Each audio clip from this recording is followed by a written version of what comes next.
Wings IVF presents अब तक health wealth स्वस्थ रहो मस्त रहो માં હું લવલી ઠક્કર આપનું સ્વાગત કરું છું। કેમ છો બધા?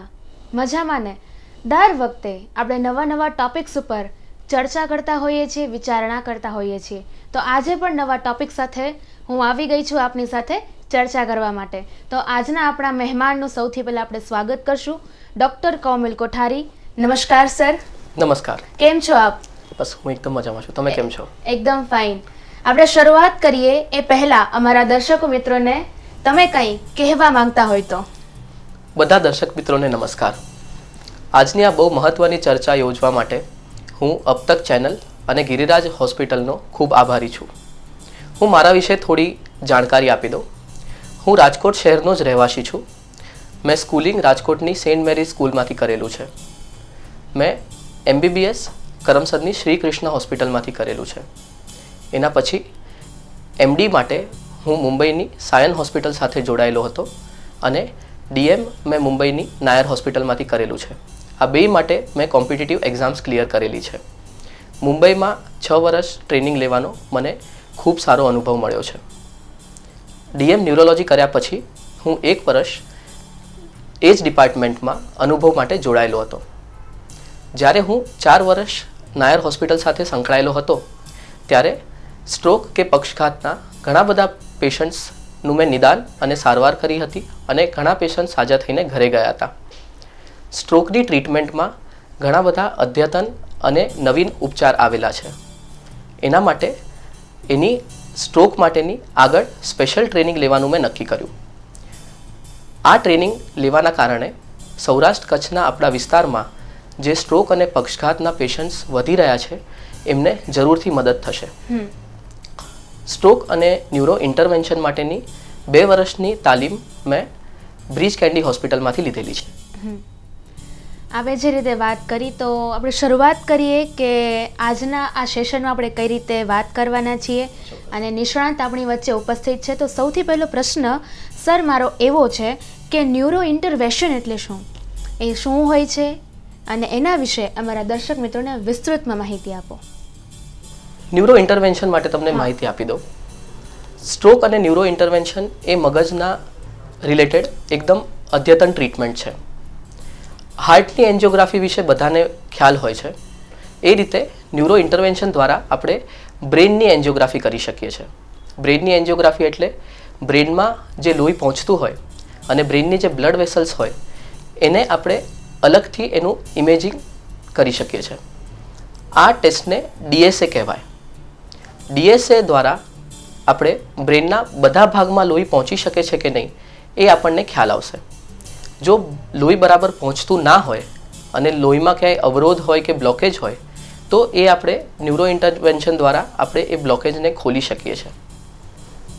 આ ન્યુરો ઇન્ટરવેન્શન માટેની તાલીમ મેં બ્રિજ કેન્ડી હોસ્પિટલમાંથી લીધેલી છે। આની ટ્રેનિંગ મેં ડૉક્ટર અનિલ કારાપુરકર જે ઇન્ડિયામાં સિનિયર મોસ્ટ એન્ડોવાસ્ક્યુલર ન્યુરોસર્જન છે અને ડૉક્ટર રાકેશ સિંઘ જે ઇન્ટરવેન્શન ન્યુરોલોજિસ્ટ છે એમની અંડર મને લેવાનું સૌભાગ્ય મળ્યું છે। સરસ। તો સર જે રીતે આપણે કહેતા હોઈએ કે સ્ટ્રોક એની ઘણી બધી નવી નવી ટ્રીટમેન્ટ આવી ગઈ છે, એના વિશે આપણે વિસ્તૃતમાં ચર્ચા કરીએ, પણ એ પહેલાં અમારા દર્શક મિત્રોને એ જણાવો કે સ્ટ્રોક એટલે શું છે, તેની વિસ્તૃતમાં માહિતી શું છે, તેને સરળ ભાષામાં કંઈ કહેવાતું હોય તો એ શું હોય છે, એના વિશે અમારા દર્શક મિત્રોને જણાવો। સ્ટ્રોકને આપણે કોમન ગુજરાતીમાં પક્ષઘાત તરીકે ઓળખીએ છીએ, કા પછી એને પેરાલિસિસ પણ કહેવાય છે। સ્ટ્રોક એટલે બેઝિકલી બ્રેનમાં જે બ્લડ સપ્લાય હોય એ બ્લડ સપ્લાય કોઈક રીતે એનો અવરોધ થાય તો બ્રેનનો એટલો ભાગ છે એ કામ નથી કરી શકતો અને કા પછી બ્રેનમાં જે લોહી પહોંચાડનારી નળી હોય એ નળી ફાટી જાય અને બ્રેનમાં એ બ્લડ ફેલાઈ જાય તો પણ બ્રેનનો એટલો ભાગ કામ નથી કરી શકતો। આ બે રીતે એને સ્ટ્રોક કહેવાય। સ્ટ્રોકને આપણે બ્રોડલી ડિવાઈડ કરીએ તો 2 રીતના સ્ટ્રોક હોય છે, ઇસ્કેમિક સ્ટ્રોક અને હેમરેજિક સ્ટ્રોક। ઇસ્કેમિક સ્ટ્રોક એટલે બ્રેનની જે બ્લડ વેસલ્સ છે એમાં ક્યાંય અવરોધ હોય અને બ્રેનના એટલા ભાગમાં લોહી ના પહોંચે। અરાઉન્ડ 80% ઓફ ધ સ્ટ્રોક્સ છે એ ઇસ્કેમિક સ્ટ્રોક્સ હોય છે। Rest of the 20% strokes A haemorrhagic strokes હોય છે એટલે બ્રેનની બ્લડ વેસલ જો ફાટી જાય અને એટલા ભાગમાં લોહી ફેલાઈ જાય તો એને હેમરેજિક સ્ટ્રોક કહેવાય. બ્રેનના જે ભાગમાં લોહી ફેલાયું કે જે ભાગનું કામ ઓછું થયું એ ભાગનું જે ફંક્શન હોય એ રીતે પેશન્ટ્સને એના લક્ષણો કે સિમ્ટમ્સ આવે છે. જેમ કે એક સાઈડના હાથ પગ કામ ના કરી શકે, કાં બોલવામાં તકલીફ થાય કે ગળવામાં તકલીફ થાય, આ બધા રીતે સ્ટ્રોક પ્રેઝન્ટ કરી શકે છે. ઓકે, તો એમ કહેવા જવાય તો આ સ્ટ્રોક એ ઘણી ગંભીર બીમારી છે. તો આના વિશે બીજા એવા કયા કયા લક્ષણો છે જે દર્દીઓને ખ્યાલ આવી જાય કે મને આ લક્ષણો ઉપરથી કહી શકાય કે સ્ટ્રોક છે? તો એવા બીજા કયા કયા લક્ષણો છે એના વિશે જણાવો. સ્ટ્રોકના લક્ષણો ઘણા બધા અલગ અલગ છે અને અલગ અલગ રીતે સ્ટ્રોક પ્રેઝન્ટ કરી શકે છે. એટલે એના માટે વિસ્તારપૂર્વક માહિતી બહુ જરૂરી છે. ઇંગ્લિશમાં એના માટે એક એક્રોનિમ તૈયાર કર્યું છે, એટલે બી ફાસ્ટ, BEFAST. આ પ્રત્યેક લેટરનો એક એક લક્ષણ સાથે એને જોડાયેલું છે. BE લઈએ તો B ફોર બેલેન્સ અને E ફોર આઈઝ. બેલેન્સ એટલે જો ચાલવામાં સંતુલન જાય અને આઈઝ એટલે જો જોવામાં તકલીફ થાય તો એ સ્ટ્રોકના લક્ષણો હોઈ શકે છે. ફાસ્ટના આપણે પહેલા 3 લેટર્સ લઈએ તો F for face, A for arm and legs અને S ફોર સ્પીચ. એટલે જો મોઢું સહેજ આડું થાય કે પછી હાથ પગમાં વીકનેસ આવે અને કાં બોલવામાં તકલીફ થાય, આ બધા પણ સ્ટ્રોકના મેઇન લક્ષણ છે. ફાસ્ટનો જે છેલ્લો લેટર છે એ T, સો T સ્ટેન્ડ્સ ફોર ટાઈમ. આ બી ફાસ્ટ આખા શબ્દનો પણ અર્થ એ જ થાય છે કે જેટલું બને એટલું ઝડપથી સ્ટ્રોકને આપણે ઓળખવું જોઈએ. જો સ્ટ્રોકના લક્ષણ આપણે ફટાફટ એને ઓળખી શકીએ અને જલ્દીથી જલ્દી આપણે હોસ્પિટલમાં પહોંચીએ તો એની સારવાર ઝડપથી શરૂ થઈ શકે છે અને એમાં સારી રિકવરી પણ મળી શકે છે. તમે જે રીતે કીધું કે તેના માટેનો એક શબ્દ છે બી ફાસ્ટ. યસ, તો આના વિશે તમે જે માહિતી આપી એ ઘણી સારી છે. પક્ષઘાત એના ઘણા બધા લક્ષણો છે, બટ તેનું એક મુખ્ય કારણ હોય છે. એક કારણ વિશે જણાવો. બરાબર. સ્ટ્રોકમાં કોઈ એક જ કારણથી સ્ટ્રોક થાય એવું નથી. ઘણા બધા કારણો મળીને સ્ટ્રોકના સિમ્ટમ્સ આવતા હોય છે. તો આપણે કારણોની વાત કરીએ તો રિસ્ક ફેક્ટર્સ જોઈએ તો એના જોખમી પરિબળો કયા છે. તો રિસ્ક ફેક્ટર્સમાં ઇમ્પોર્ટન્ટ છે ડાયાબિટીસ એટલે કે મધુમેહ, બ્લડ પ્રેશર એટલે કે હાઈ BP, લોહીમાં ચરબી વધવી એટલે કોલેસ્ટ્રોલ, કે જાડાપણું હોવું એટલે ઓબેસિટી. એની સાથે સાથે તમાકુનું સેવન અને સિગરેટ સ્મોકિંગ, આ બધા સ્ટ્રોક માટેના બહુ ઇમ્પોર્ટન્ટ રિસ્ક ફેક્ટર્સ છે. એના સિવાય જેમ જેમ ઉંમર વધે એમ સ્ટ્રોકનું રિસ્ક પણ વધતું હોય છે. પણ હવે સ્ટ્રેસફુલ જીવન થઈ ગયું છે, બધાનું જીવન નિયમિત નથી રહ્યું, તો એ બધાના કારણે ઓછી ઉંમરમાં પણ હવે ફ્રિકવન્ટલી સ્ટ્રોક જોવા મળે છે. બીજા કારણોની વાત કરીએ તો અત્યારે આપણને બધાને ખ્યાલ છે કે આપણે કોવિડ મહામારી વચ્ચે આપણે જીવી રહ્યા છે. તો કોવિડ કે કોરોના ઇન્ફેક્શન પણ સ્ટ્રોક માટેનું એક બહુ મહત્ત્વનું કારણ છે. એના સિવાયના જો આપણે કારણ જોઈએ તો થોડા ઘણા જીનેટિક ફેક્ટર્સ હોય છે કે જેના કારણે લોહી નોર્મલ કરતાં થોડું ગાઢું થઈ જાય અને એના કારણે પણ સ્ટ્રોકની પોસિબિલિટી વધે છે. સ્ટ્રોકના લક્ષણો સામાન્ય રીતે આપણને ખબર પડી ગઈ કે આવા લક્ષણો હોય તો આપણને સ્ટ્રોક હોઈ શકે છે, બટ તેની ટ્રીટમેન્ટ જેટલી જલ્દી થાય એટલું સારું કહેવાય છે. તો એ ટ્રીટમેન્ટના પગલાં કઈ રીતે લેવા એના વિશે જણાવો. કરેક્ટ.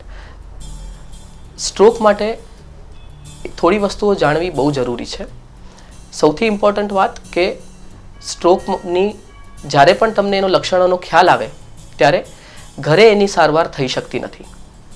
જનરલી જ્યારે સ્ટ્રોક આવે ત્યારે કે કોઈ પણ બીમારી થાય તો ફર્સ્ટ રિસ્પોન્સ શું હોય કે તમારા નજીકના ડૉક્ટરને તમે ફોન કરો, એ ઘરે આવીને તમને જોઈ જાય, કાં તમે એમના ક્લિનિકમાં જાઓ અને પછી એ સિમ્ટમ્સના આધારે તમને કહે કે તમે હોસ્પિટલમાં જાઓ. પણ આ બધામાં ઘણો બધો ટાઈમ જે છે એ લૂઝ થતો હોય છે અને આપણે સ્ટ્રોક માટેની જે અદ્યતન સારવારની વાત કરી રહ્યા છે એ કરવા માટે પછી સમય મળી શકતો નથી. તો આપણે વાત કરી રહ્યા છીએ સ્ટ્રોક વિશે કે તે શું હોય છે, તેના લક્ષણો કેવા હોય છે. વાતની ચર્ચા આપણે હજી આગળ વધારવાની છે, પણ એ પહેલાં લઈએ એક નાનકડો વિરામ.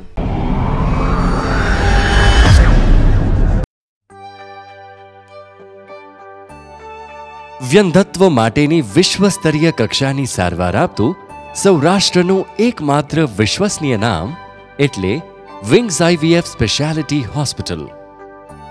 એક્સક્લુઝિવ ઇન્ફર્ટિલિટી માટેનું વિશાળ યુનિટ કે જ્યાં આપની માનસિક, આર્થિક તેમજ સારવારલક્ષી સંપૂર્ણ કાળજી લેવાય છે. આકર્ષક હોસ્પિટલનો માહોલ, વિશાળ વેઇટિંગ એરિયા, સંપૂર્ણ વૈજ્ઞાનિક રીતે કાઉન્સેલિંગ કરતા સ્ટાફ, અતિ આધુનિક તથા અતિ વિશાળ IVF લેબ એ વિંગ્સ હોસ્પિટલની ખાસિયત છે. અહીં અતિ નમ્ર, વિવેકી અને સભ્ય સ્ટાફ આપને આવકારશે. આપ અહીં પોતીકો અનુભવ કરશો. આપની લાગણીઓને અહીં વાચા મળશે. મહત્તમ પરિણામ સંપૂર્ણ વૈજ્ઞાનિક ઢબે. આપના નિસંતાનપણાનો ઉકેલ આપના દ્વારે. આપ ચોક્કસ કહેશો કે વિંગ્સ છે તો વિશ્વાસ છે. Wings IVF speciality hospital, Nanavati ચોક, રાજકોટ.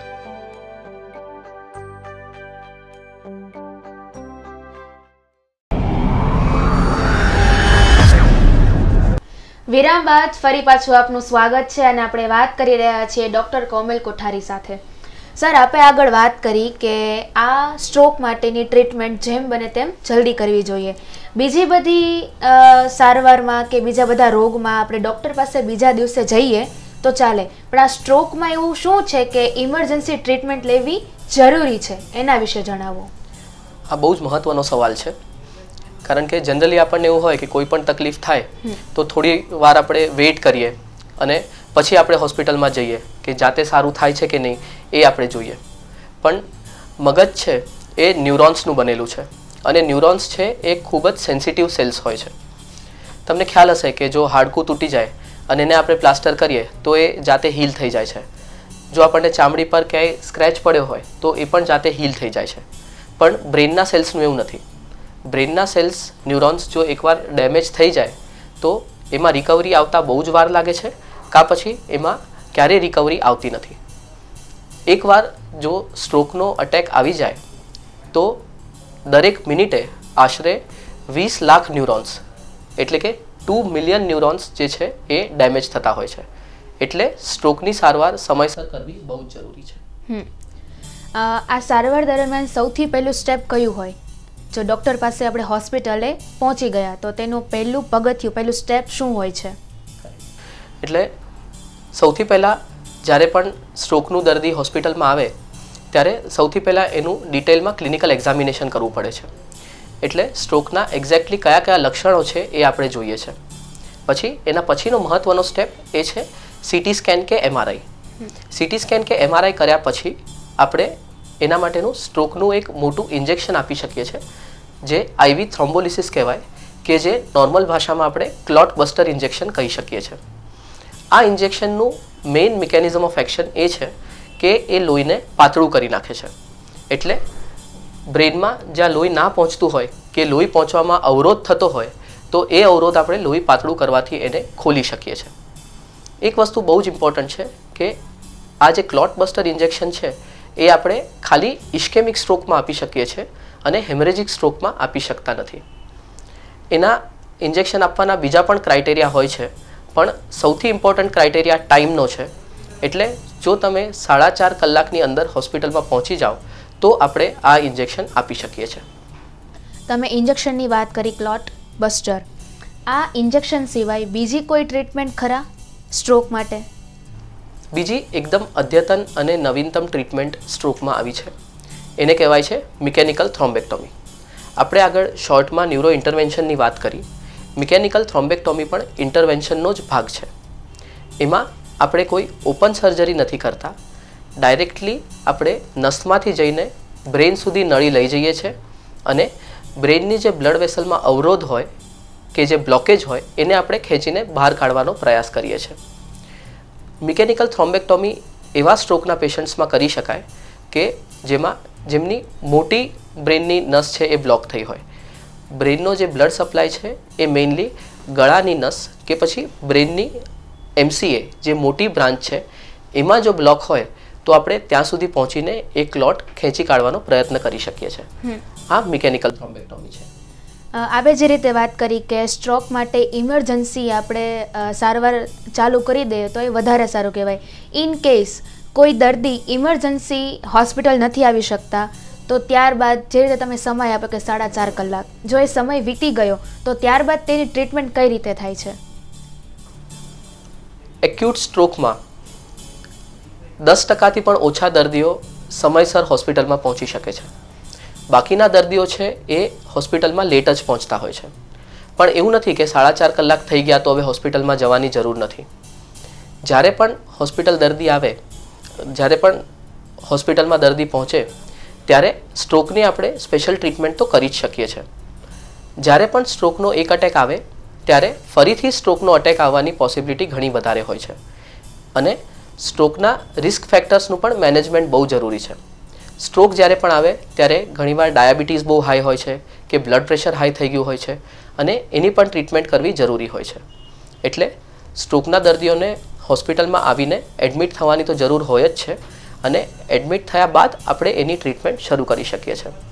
જો આપણે ક્લોટ બસ્ટર ઇન્જેક્શન ના આપીએ તો પછી આપણે બ્લડ થિનર જે મેડિસિન્સ હોય, દવાઓ અને ઇન્જેક્શન, એ રૂટીન બ્લડ થિનર મેડિસિન્સ તો આપણે સ્ટાર્ટ કરવી જ જોઈએ. ઓકે, એટલે થોડું ઘણું મોડું થાય તો પણ ટ્રીટમેન્ટ થવાના ચાન્સીસ છે? યસ, અને ટ્રીટમેન્ટ માટે હોસ્પિટલમાં જવું તો અનિવાર્ય છે.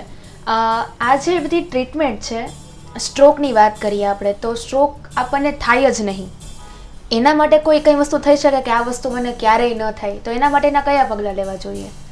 સ્ટ્રોકને આપણે રોકવા માટે કે સ્ટ્રોક ન થાય એના માટે આપણે એના જે રિસ્ક ફેક્ટર્સ છે એને કંટ્રોલમાં રાખવા બહુ જ જરૂરી છે. એટલે જે લોકોને ડાયાબિટીસ કે મધુમેહ હોય એ બ્લડ શુગર કંટ્રોલમાં રાખવી જોઈએ. જો હાઈ બ્લડ પ્રેશર હોય તો બીપી કંટ્રોલમાં રાખવું જોઈએ.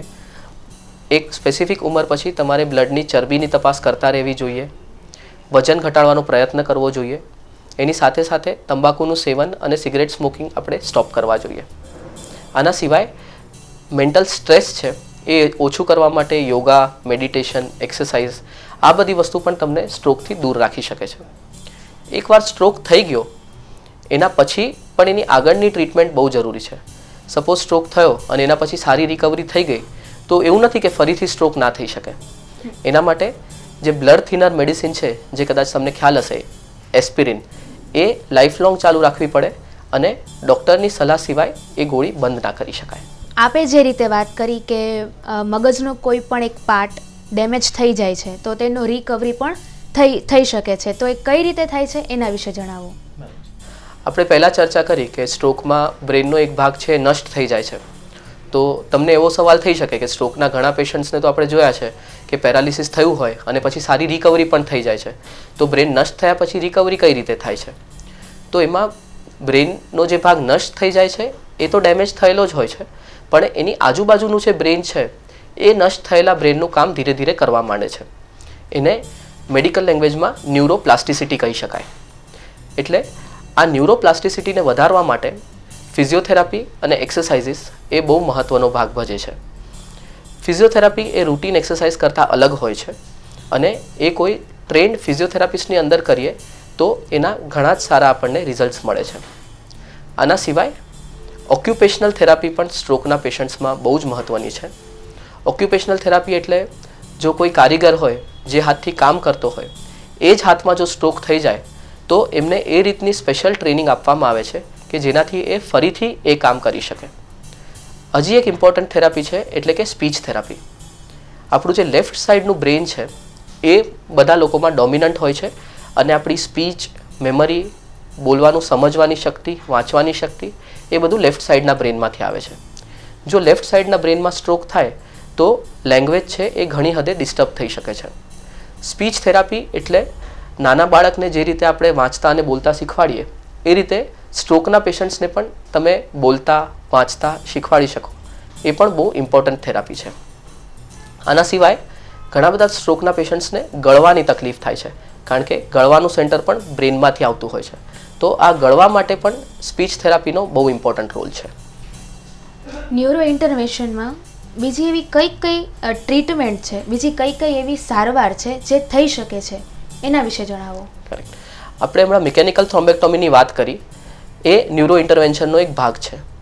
આના સિવાય ન્યુરો ઇન્ટરવેન્શનના બીજા ઘણી બધી અલગ અલગ સારવાર એમાં થઈ શકાય છે. હાર્ટની એન્જિયોપ્લાસ્ટી સ્ટેન્ટિંગ તમને બધાને જ ખ્યાલ હશે, એ બહુ જ કોમનલી પ્રચલિત છે. હાર્ટમાં જે રીતે બ્લોકેજ હોય એને આપણે ખોલીને ત્યાં સ્ટેન્ટ બેસાડી શકીએ છીએ, એ રીતે બ્રેનની જે મેઇન વેસલ છે, બ્રેનની જે નળી છે, એમાં પણ બહુ કોમનલી ત્યાં બ્લોકેજ થતું હોય છે. તો ત્યાં પણ આપણે ન્યુરો ઇન્ટરવેન્શનની મદદથી એને ખોલીને ત્યાં સ્ટેન્ટ મૂકી શકીએ છીએ. આના સિવાય બ્રેનના જે બ્લડ વેસલ્સ છે એનો ઘણીવાર ગુચ્છો થઈ જતો હોય છે, જેને એવી માલફોર્મેશન કે આર્ટિરિયોવિનસ માલફોર્મેશન કહેવાય. એ આર્ટિરિયોવિનસ માલફોર્મેશનમાંથી જો બ્લડ લીક થાય તો આખા બ્રેનમાં એ બ્લડ ફેલાઈ જાય છે. તો આ ન્યુરો ઇન્ટરવેન્શનના મદદથી આપણે ત્યાં ગુંદર એટલે કે ગ્લુ ભરી શકાય છે. એક લાસ્ટ પોઈન્ટ ન્યુરો ઇન્ટરવેન્શન માટે કે બ્રેનની જે બ્લડ વેસલ હોય એમાં ઘણીવાર ફુગો થઈ જાય છે, જેને એન્યુરિઝમ કહેવાય. એ ફુગાની વોલ એકદમ થિન હોય અને જો ત્યાંથી બ્લડ લીક થાય તો પણ આખા બ્રેનમાં બ્લડ ફેલાઈ જાય છે.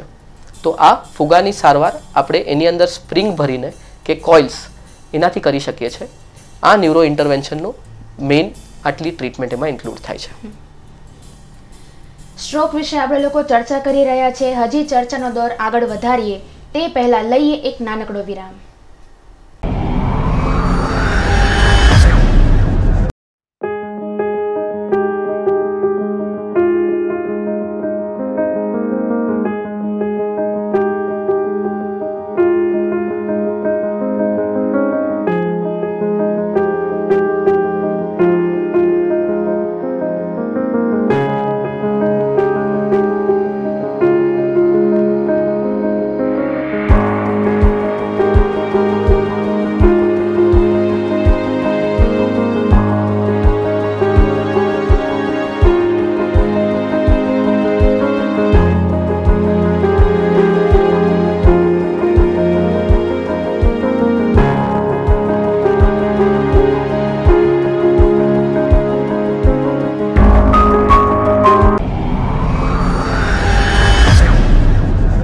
વિરામ બાદ ફરી પાછું આપનું સ્વાગત છે અને આપણે વાત કરી રહ્યા છીએ ડૉક્ટર કૌમિલ કોઠારી સાથે.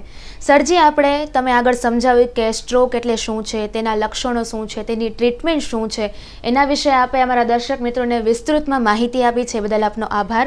સો સર, હવે અમારો પ્રશ્ન એવો થાય છે કે ન્યુરોલોજી એટલે શું છે, તેના ટ્રીટમેન્ટ શું હોય છે, તેના લક્ષણો શું હોય છે, એના વિશે વિસ્તૃતમાં અમારા દર્શક મિત્રોને જણાવો. ન્યુરોલોજી છે એ ખૂબ જ વાસ્ટ ફિલ્ડ છે. ન્યુરોલોજી એ વર્ડ આવ્યો છે ન્યુરોન પરથી. ન્યુરોન એટલે ચેતાઓ. આપણે જોઈએ તો આપણા માથાના વાળથી લઈને પગના નખ સુધી આખા શરીરમાં ન્યુરોન્સ ફેલાયેલા છે. એટલે આખા શરીરમાં ક્યાંક ને ક્યાંક ન્યુરોલોજીનો સમાવેશ થાય છે. ઓવરઓલ આપણે જોઈએ તો ન્યુરોલોજી એટલે મગજ, કરોડરજ્જુ, ચેતાઓ અને સ્નાયુ, આ બધાનો મળીને અભ્યાસ એટલે ન્યુરોલોજી. જેવી રીતે મગજ અને કરોડરજ્જુની તમે જે વાત કરી, તો એ રોગોના મુખ્ય કારણ શું હોય છે, એ કયું મુખ્ય હોય છે વસ્તુ, એના વિશે જણાવો. મગજના જો આપણે રોગો લઈએ તો એમાં કોમન રોગો છે. એક તો માથું દુખવું એટલે કે હેડેક.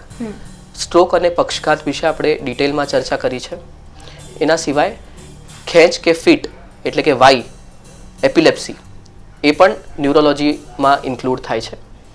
આના સિવાય ચક્કર આવવા કે વર્ટાઇગો, જે બહુ જ કોમન સિમ્ટમ છે, એ પણ ન્યુરોલોજીમાં એનો સમાવેશ થાય છે. આના સિવાય વિસ્મરણ એટલે કે વિસ્મૃતિ, કે જેમ કે ડિમેન્શિયા, અલ્ઝાઇમર્સ ડિઝીઝ, આ પણ ન્યુરોલોજીની અંડર આવે છે. એના સિવાયના આપણે રોગોની વાત કરીએ તો પાર્કિન્સન્સ ડિઝીઝ એટલે કે હાથ પગની ધ્રુજારી, ચાલવામાં સંતુલન જવું એટલે કે ઇમ્બેલેન્સ, સેરિબેલર એટેક્સિયા, અને આના સિવાયના રોગોનો પણ ન્યુરોલોજીમાં સમાવેશ થાય છે. કરોડરજ્જુના જો રોગોની વાત કરીએ તો ગરદન દુખવી, કમર દુખવી, શાયટિકા અને હાથ પગમાં ઝંઝણાટી આવી, આ બધા પણ ન્યુરોલોજીમાં જ રોગો આવે છે. આના સિવાય મગજ અને કરોડરજ્જુના ચેપ, જેમ કે મગજ અને કરોડરજ્જુનો ટીબી, એન્કેફેલાઇટિસ, મેનિન્જાઇટિસ અને મગજ અને કરોડરજ્જુની ગાંઠ, આ બધાનો પણ ન્યુરોલોજીમાં જ સમાવેશ થાય છે. તો તેવી જ રીતે ચેતા અને સ્નાયુના મુખ્ય રોગો કયા છે, એના વિશે જણાવો. ચેતા એટલે નર્વ્સ અને સ્નાયુ એટલે મસલ્સ.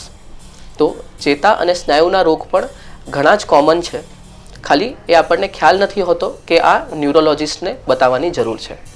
સૌથી કોમન આપણે સિમ્ટમ લઈએ તો હાથ પગમાં ઝંઝણાટી.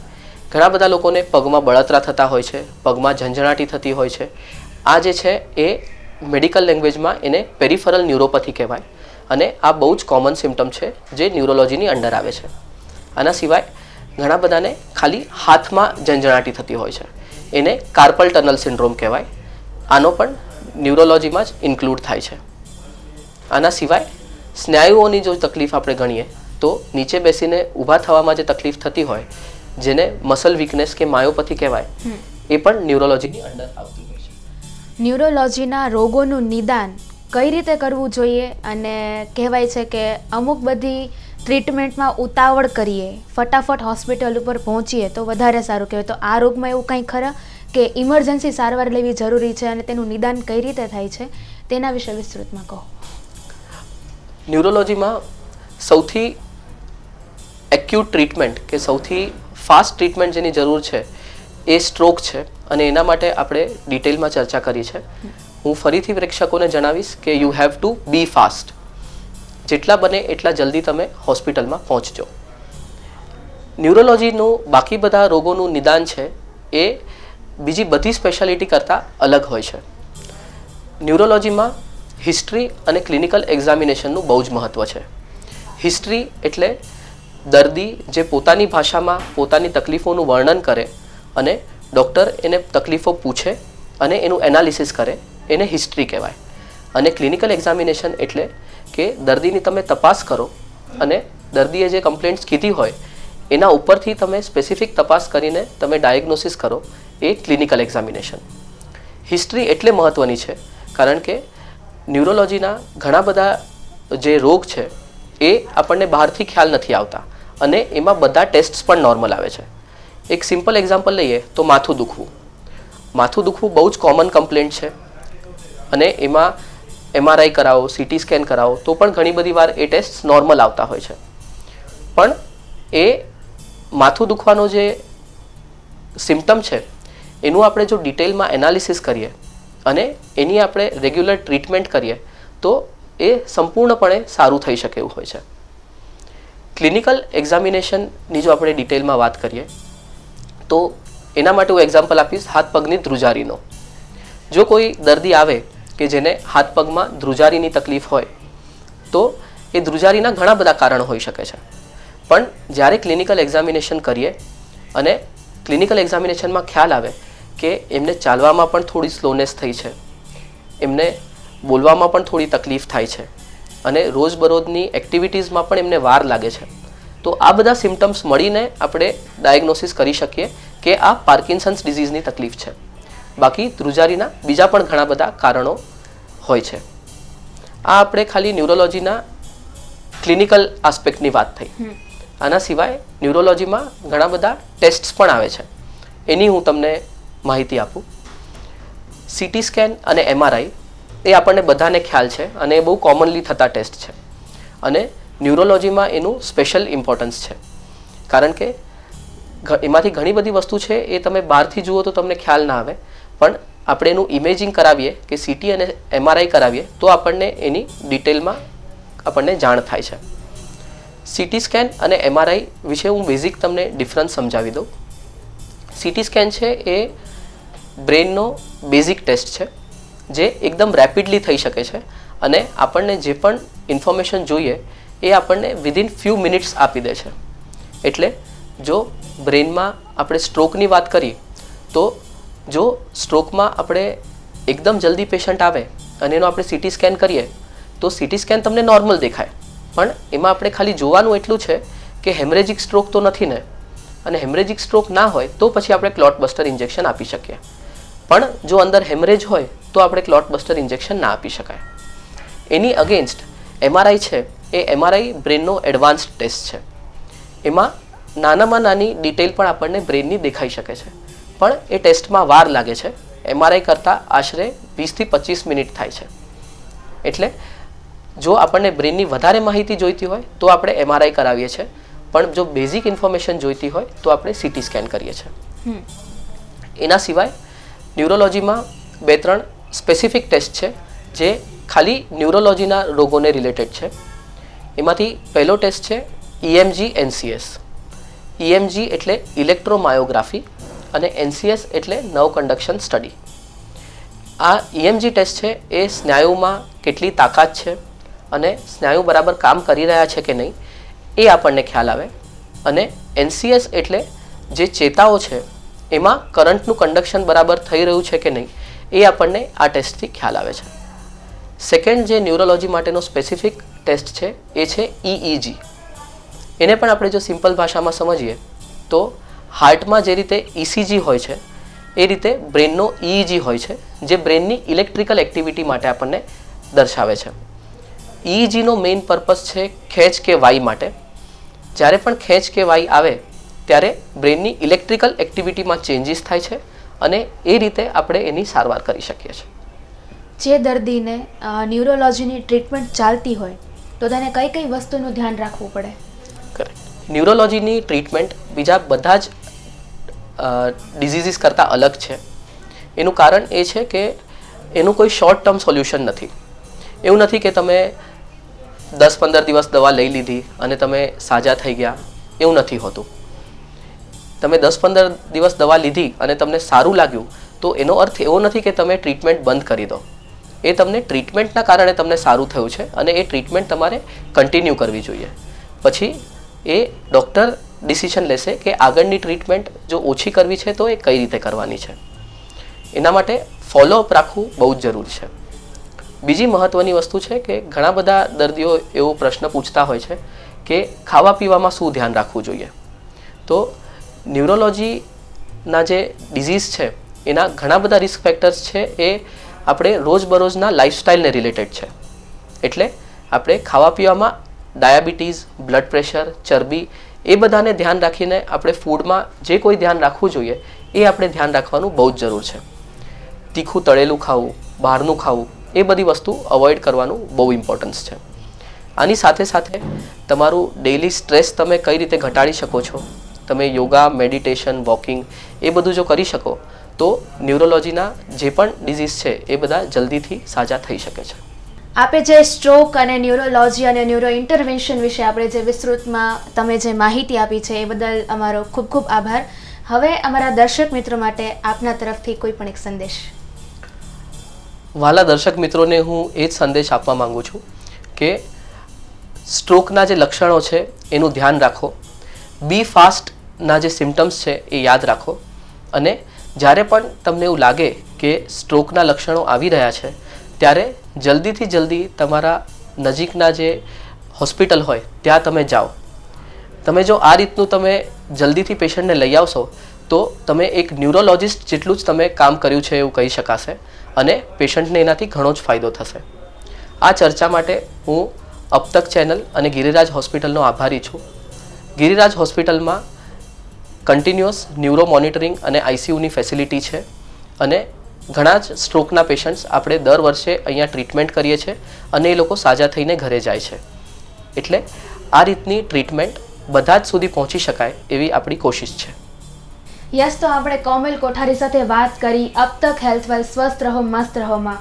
હું ફરી પાછી આવીશ કોઈ નવા ટોપિક સાથે ફરી પાછી આપણે ચર્ચા કરશું. ત્યાં સુધી મને એટલે કે લવલી ઠક્કરને રજા આપશો અને જોતા રહો અબતક. આવા જ અવનવા વિડીયોઝ માટે અબતકની ચેનલને સબસ્ક્રાઇબ, લાઇક અને શેર કરતા ના ભૂલશો. આ જ રીતે જોડાયેલા રહો અબતક સાથે. ધન્યવાદ.